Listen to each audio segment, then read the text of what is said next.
I can't even understand why you would ask me that. This is a dumb question. Hey guys, it's Suresh. Welcome back to my channel. Thanks so much for tuning into another video with me today. So today's video is going to be a little bit different. I have been asked by many of you for a house tour, and I've also been asked for a follow-up Q&A.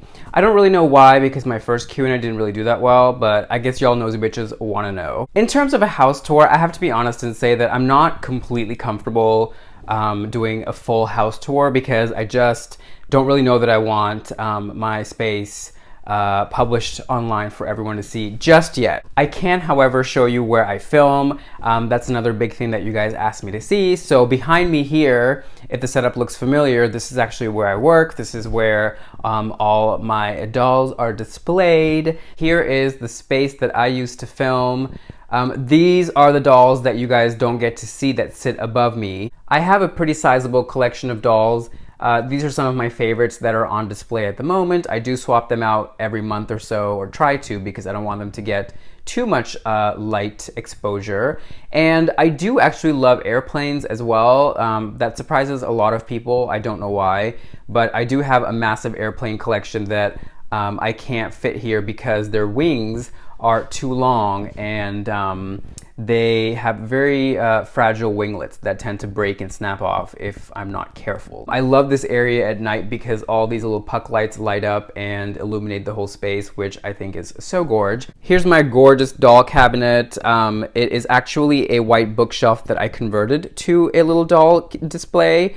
Obviously these are not all my dolls, but this is what I sit next to in all my reviews.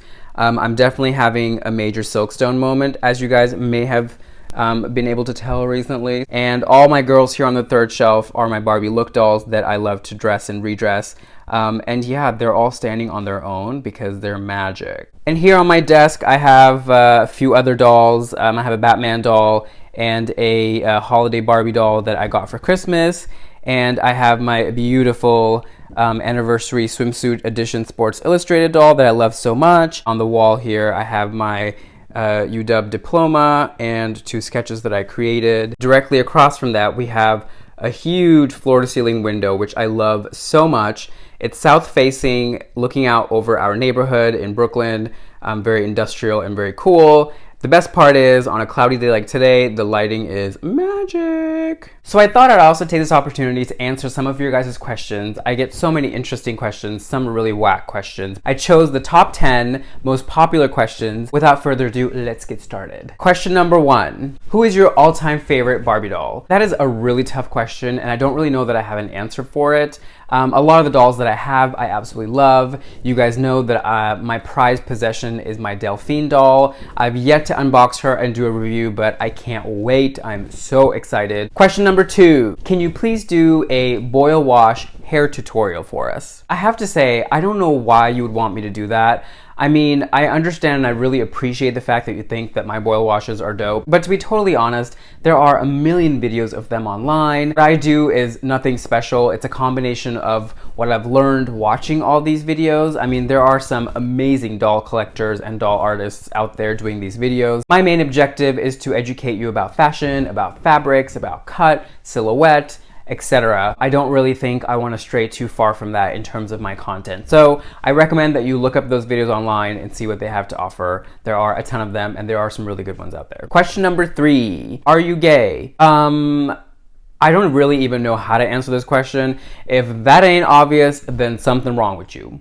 Question number 4. Do you keep your boxes after deboxing your Barbies? I do end up keeping a number of my boxes. I do not keep my pink label boxes and some of my black label boxes, but I always keep my Silkstone and designer boxes because even my dolls that are displayed back there without their boxes end up going into their boxes every couple of months or so. I have a gorgeous trunk that I keep all my boxes in, so I would recommend that you do the same. Question number 5. Why do you always wear a bow tie? Because I can. Question number 6. What's your advice on how to start a Barbie collection? I would really say just buy what you love. Don't listen to too many people who talk about resale value, that value, this value, and the other. Buy what you love, collect what you love, whether it's all pink label dolls or all black label dolls or all silkstones, whatever the case, just do what you love and collect what you love, because this is not intended to be some scientific thing. It's just doll collecting, and I think some people just take it way too seriously. Question number 7. If you could restyle one doll, who would it be? If I could restyle one doll, at least in recent past collections, I would probably restyle the City Chic suit from the 2016 Barbie fashion model collection. It was a gorgeous black doll with that really, really blue on blue on blue on blue ensemble. I just think that there are some things that we could have done to elevate her look overall. Question number 8. Who was your first Barbie and what was your first Barbie memory? My first Barbie memory really was in school. I had seen her in the hands of some of my classmates, but not really had a chance to interact with her.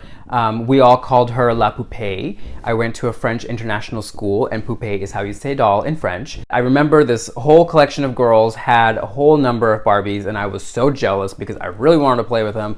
But it was made very clear to me that the boys do not touch the girls' dolls, so that was that. I would say the moment that I really just fell crazy head over heels in love with her was when I was around 5 or 6 years old. We were in London walking past a shop window, and I saw her there in the window in a full bridal gown, and I just did that whole like stick my face to the glass and just kind of thing. You know what I'm talking about. I dragged my dad into the store and I begged and begged and begged and begged for him to buy me a doll. He was very hesitant and was like, "Oh honey, I can't buy you the Barbie, but I can buy you the Ken." And I was like, "Oh, I don't want him, he's boring." That was really my first really visceral, life-changing moment.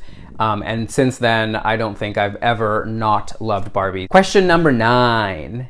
What advice can you give to a young person wanting to collect Barbie in a culture that is not accepting of men collecting dolls? All I can tell you is, 1, life is amazing and it gets better in every way. 2, try not to let too much of society dictate what you do. I swear if you let that be the case, you will go through life feeling so regretful and so sad. And 3, just be proud of who you are and what you have to offer. I know it sounds so cliche, and I know that everyone likes to reference Lady Gaga and the whole born this way thing, but it's true. We are born this way, and your likes are your likes, and you have a right to like what you like. Just go with it. Don't be weird about it. I do see some very weird content on my Instagram with some of you doll collectors just doing some really weird shit with your dolls. It kind of makes me cringe because I just feel like that gives a lot of us doll collectors a weird stigma. So I would just encourage you not to be weird. Build a good alliance with your parents, build a good alliance with your family. As long as they love you and as long as they understand you and they get you, that's really all that matters. Everything else is just bullshit. Question number 10. How do I learn to make Barbie dresses like yours in your one-of-a-kind videos? I learned how to sew from my mom, and then I did go to school and learn how to sew professionally at FIT. So I would encourage you to look up some tutorials on how to sew. Basic handwork, you know, a needle and thread can go a long way. There's a lot of tutorials online on how to sew and make Barbie clothes and doll clothes.